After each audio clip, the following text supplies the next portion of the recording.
तो good morning friends. आज स्वागत है आपका एक नए वीडियो में। तो आज हम लेके आए हैं एक नया टॉपिक जो कि बहुत वेरी इंपॉर्टेंट टॉपिक है।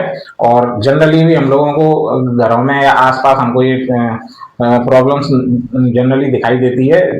तो आज का हमारा टॉपिक का नाम है एपिस्टैक्सिस।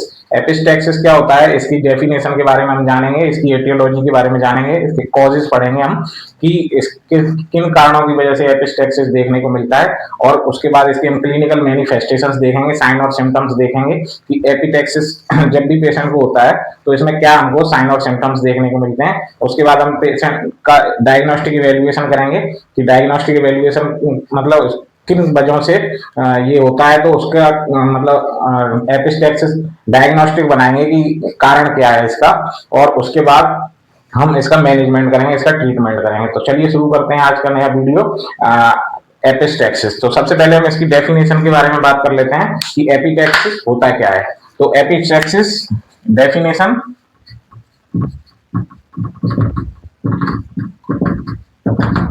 तो देखिए एपिस्टैक्सिस क्या होता है। एनी ब्लीड, किसी भी तरह की ब्लीड अगर नॉस्ट्रिल से या नेजल कैविटी से या फिर पेशेंट के ओरली अगर नोज के जरिए अगर किसी तरीके का कोई ब्लीड आ रहा है तो उसको अपन एपिस्टैक्सिस बोलते हैं। अगर ओरली ब्लीड आता है तो उसको हेमेप्टाइसिस बोलते हैं। तो पेशेंट को स्पूटम में अगर जैसे ब्लड आता है तो उसको अपन हेमेप्टाइसिस बोल देते हैं। तो अगर नोज के जरिए अगर किसी तरह का कोई ब्लीड पेशेंट को होता है तो उसको अपन एपिस्टैक्सिस बोल देते हैं। तो अगर प्रॉपर डेफिनेशन की बात की जाए साथियों इसका, तो एपिस्टैक्सिस और nose bleed is the epistaxis और nose bleed caused by rupture of tiny blood vessels in the mucous membrane। तो जो म्यूकस मेम्ब्रेन के अंदर छोटी छोटी टिनी ब्लड वेसल्स होती हैं, छोटी छोटी ब्लड वेसल्स हैं, इनके रप्चर होने की वजह से जनरली हमको एपिस्टैक्सिस देखने को मिलता है। या फिर किसी भी तरह की नॉस्ट्रिल से अगर किसी तरह की ब्लीड होती है तो उसको अपन एपिस्टैक्सिस बोल देते हैं। अब इसको क्या है, दो पार्ट में डिवाइड किया गया है, एंटीरियर एपिस्टैक्सिस और पोस्टीरियर एपिस्टैक्सिस। तो इसको अपन टू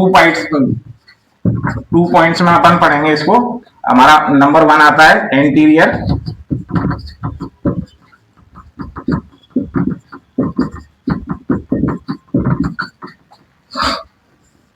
तो देखिए एंटीरियर एपिस्टैक्सिस में क्या होता है, ये जो हमारा सेप्टम होता है, जब भी अपन नाक को टच करेंगे तो अंदर के पार्ट में जो अपनी उंगली जिस पार्ट को टच करती है उसको अपन नेजल सेप्टम बोलते हैं, जो कि ये पार्ट दिख रहा है। तो नेजल सेप्टम में जनरली ये ओरिजिनेट रहता है। तो originate in nasal septum.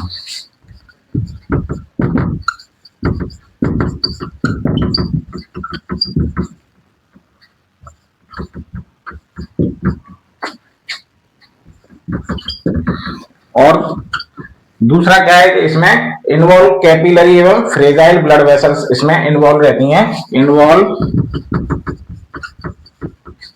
Capillaries and fragile blood vessels. तो कैपिलरीज एवं फ्रेजाइल ब्लड वेसल्स होती हैं। फ्रेजाइल मतलब जो कमजोर ब्लड वेसल्स हैं, उनके रप्चर होने की वजह से जनरली इसको देखा जाता है। ये मोस्ट कॉमनली एवं टिपिकली लेस सीवियर होता है। ये most common and less severe होता है। ये मतलब अगर ये एंटीरियर एपिस्टैक्सिस पेशेंट को हो रहा है तो ये बहुत ज्यादा सीवियर हार्म बॉडी को कॉज नहीं करेगा। जनरली ये थोड़ी देर बाद अपने से ठीक हो जाता है, या थोड़ा सा इसका मैनेजमेंट करते हैं, आइस पैक वगैरह यूज करते हैं, पेशेंट को प्रेशर थेरेपी देते हैं, या फिर हम पेशेंट को पोजीशनिंग दे देते हैं, तो उससे ये जनरली ठीक हो जाता है। दूसरा हमारा आता है पोस्टीरियर एपिस्टैक्सिस। Posterior epistaxis. तो देखिए पोस्टीरियर एपिस्टैक्सिस में क्या रहेगा, इसमें हमारी जो डीप वेन है, जो नोज की डीप वेन है, वो इन्वॉल्व रहेंगी, occurs involve deep veins of the nose. तो नोज की जो डीप वेन है वो इसमें इन्वॉल्व रहेंगी। दूसरा इसमें क्या है कि जो ब्लड वेसल्स हैं वो जो थ्रोट के नियर रहेंगी, वो ब्लड वेसल्स इसमें इन्वॉल्व रहती हैं। तो involve large blood vessels of throat. और ये जनरली सीवियर मतलब ये जनरली मोस्ट सीरियस होता है। इससे पेशेंट को बहुत ज्यादा प्रॉब्लम्स क्रिएट हो सकती है। इससे पेशेंट अनकॉन्शियस कंडीशन में जा सकता है, पेशेंट को एनीमिया हो सकता है, पेशेंट का जीसीएस ड्रॉप हो सकता है, या फिर पेशेंट को एस्पिरेशन जैसी प्रॉब्लम्स आ सकती हैं। तो it is a more severe.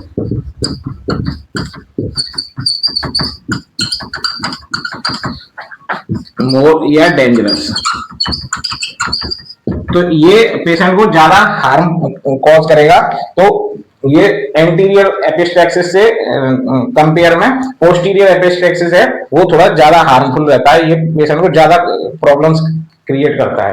अब अपन इसके चलते हैं नेक्स्ट एटियोलॉजी के बारे में कि क्या क्या कारण हो सकते हैं।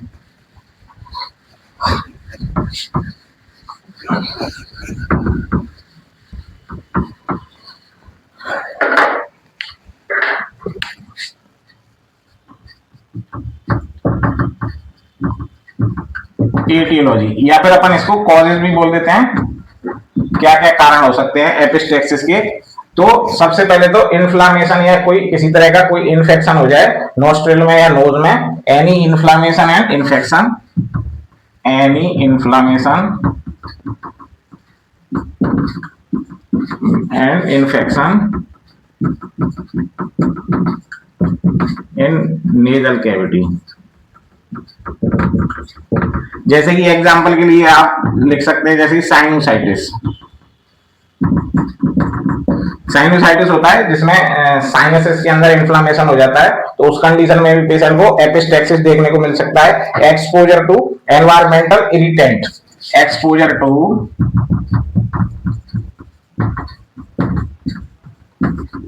Environmental irritant.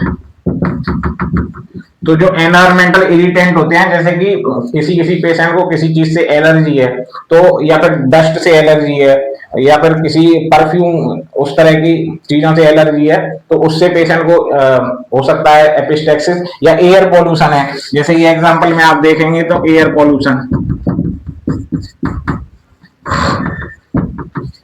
Allergy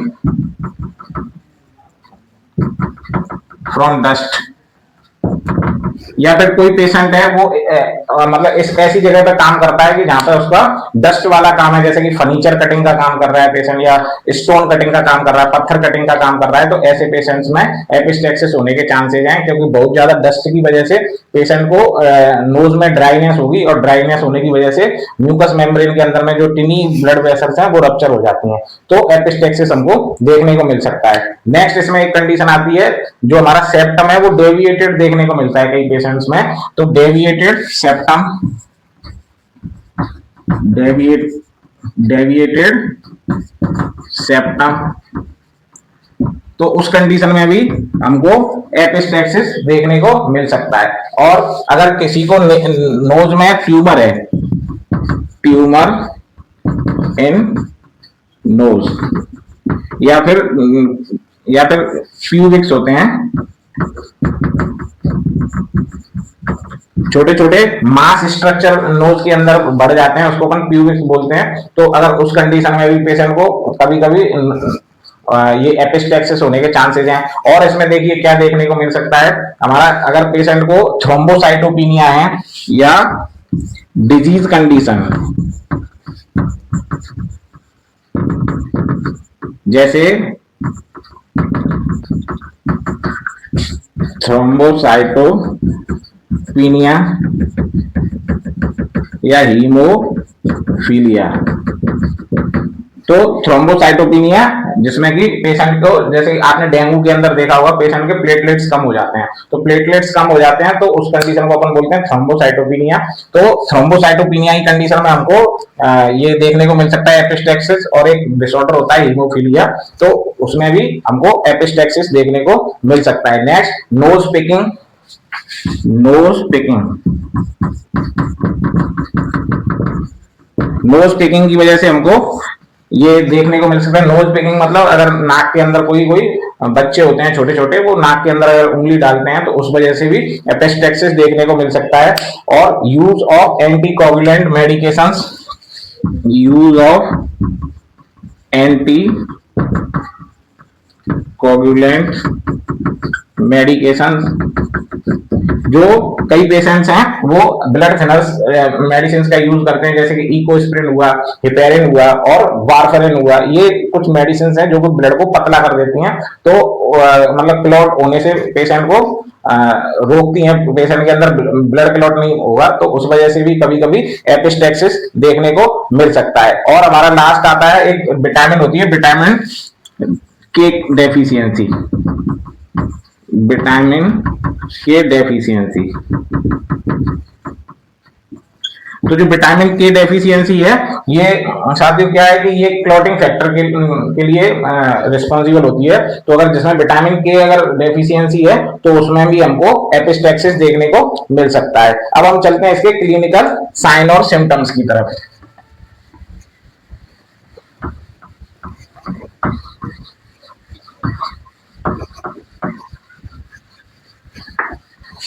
sign and symptoms.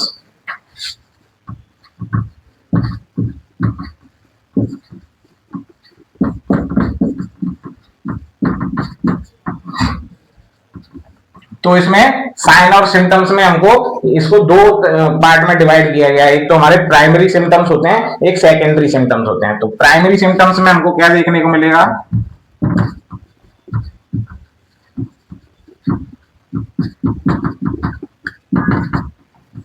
तो प्राइमरी सिम्टम में हमको एक्टिव ब्लीड देखने को मिलेगी, एकदम डार्क और ब्राइट ब्लीड देखने को मिलेगी, डार्क एवं bright red bleed, dark and bright red bleed देखने को लगेगी। डार्क एवं एकदम ऐसा लगेगा जैसे फ्रेश ब्लीडिंग हो रहा है पेशेंट को, तो उस कंडीशन, उसको अपन बोलते हैं प्राइमरी सिम्टम्स। नेक्स्ट हमारे आते हैं सेकेंडरी सिम्टम्स। सेकेंडरी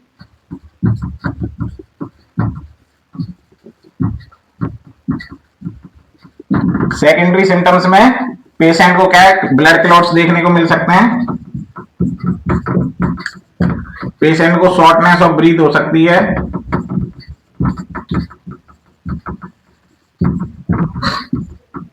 पेशेंट में फटीग देखने को मिल सकता है, पेशेंट के जो स्टूल है, ओपन ब्लड स्टूल है, उसके अंदर में ब्लड स्टेन या ब्लड हमें दिखाई दे सकता है। तो blood in stool, blood in stool, तो पेशेंट क्या है, अगर नोज ब्लीड हो रहा है तो पेशेंट के कभी कभी सोलो कर सकता है ब्लड को, तो जब पेशेंट के एब्डोमेन तक अगर ब्लड चला जाएगा तो वो मोशन के जरिए अगर बाहर आएगा तो एक जांच होती है स्टूल फॉर ऑकल्ट ब्लड, तो स्टूल फॉर ऑकल्ट ब्लड ऐसे पेशेंट का पॉजिटिव आएगा, या फिर ब्लैक स्टूल दिखाई देगा उसको ना, ब्लैक स्टूल। अगर पेशेंट का मोशन के अंदर, स्टूल के अंदर में अगर ब्लड कंटेंस प्रेजेंट रहेंगे तो पेशेंट को ब्लैक स्टूल दिखाई देता है। पेशेंट में डिजीनेस दिखाई देगी आपको, डिजीनेस एंड वीकनेस। पेशेंट को आपको वर्टिगो दिखाई देगा, वर्टिगो, या फिर उसको अपन फेंटिंग भी बोलते हैं, फेंटिंग। पेशेंट को चक्कर जैसी स्थिति कॉज होगी, और पेशेंट को हेडेक एवं कंफ्यूजन देखने को मिल सकता है, हेडेक एंड कंफ्यूजन। तो ये हमारे कुछ साइन और सिम्टम्स हैं जो कि हमें एपिस्टेक्सिस वाली कंडीशन में जनरली देखने को मिल सकते हैं। अब अपन इसके डायग्नोस्टिक टेस्ट की बात कर लेते हैं कि एपिस्टेक्सिस को अपन को डायग्नोस करने के लिए कौन कौन से टेस्ट करवाने चाहिए जिससे हम पता लगा सके कि पेशेंट को एपिस्टेक्सिस किस वजह से हुआ है और कितना क्वांटिटी में हो रहा है, वो सारी चीजें अपन डायग्नोस्टिक टेस्ट की वजह से पता लगा सकते हैं।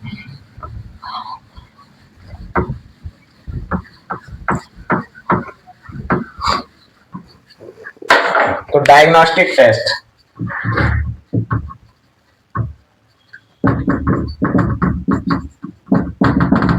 तो डायग्नोस्टिक टेस्ट में हम सबसे पहले पेशेंट का सीवीसी करवाएंगे। सीवीसी में हमको पेशेंट का एचबी लेवल देखना है, प्लेटलेट्स लेवल देखने हैं, थ्रोम्बोसाइटोपिनिया के लिए प्लेटलेट्स देखेंगे। पेशेंट को सीवियर ब्लीड हो रहा है तो एचबी देखना हमें जरूरी है कि कहीं पेशेंट को एनीमिया वाली कंडीशन तो नहीं हुई है। एक जांच होता है हमारा पीटीआईएनआर, पीटीआईएनआर और एपीटीटी।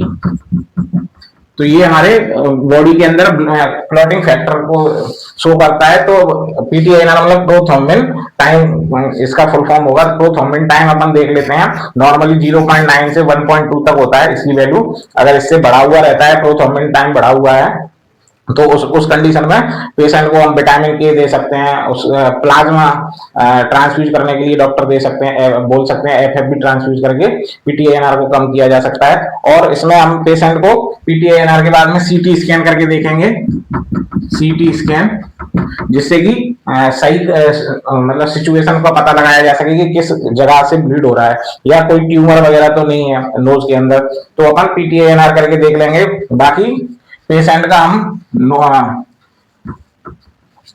फिजिकल एवं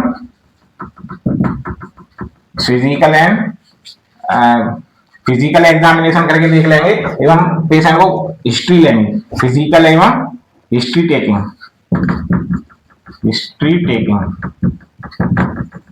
तो हम फिजिकल एग्जामिनेशन करके भी एपिस्टैक्सिस को डायग्नोस कर सकते हैं एवं हिस्ट्री हमें लेना है कि पेशेंट को किसी तरह का कोई ब्लड से रिलेटेड कोई डिसऑर्डर तो नहीं है या कोई डेफिशिएंसी तो नहीं है या फिर कोई जीन से रिलेटेड कोई डिजीज तो नहीं है, जैसे कि फैमिली में किसी किसी को होती है। और हम ट्रॉमा की या इंजरी की हम हिस्ट्री ले सकते हैं पेशेंट से कि ये ट्रॉमेटिक इंजरी की वजह से तो नोज ब्लीड नहीं हो रहा है। तो हमको डायग्नोसिस बनाने के लिए पेशेंट की हिस्ट्री कलेक्ट करनी है। अब हमारा आ जाता है मैनेजमेंट या ट्रीटमेंट।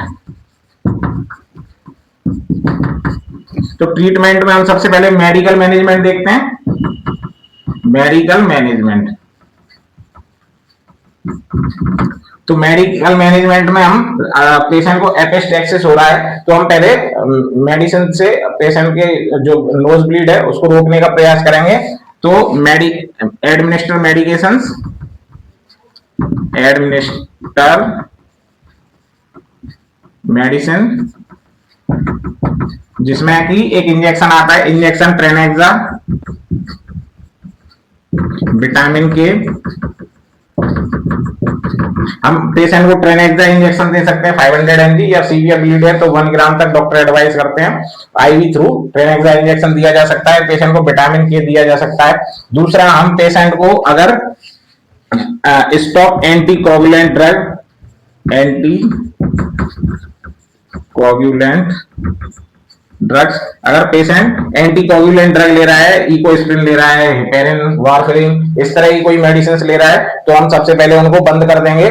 बाकी प्रेशर एप्लीकेशन, पोजीशन एंड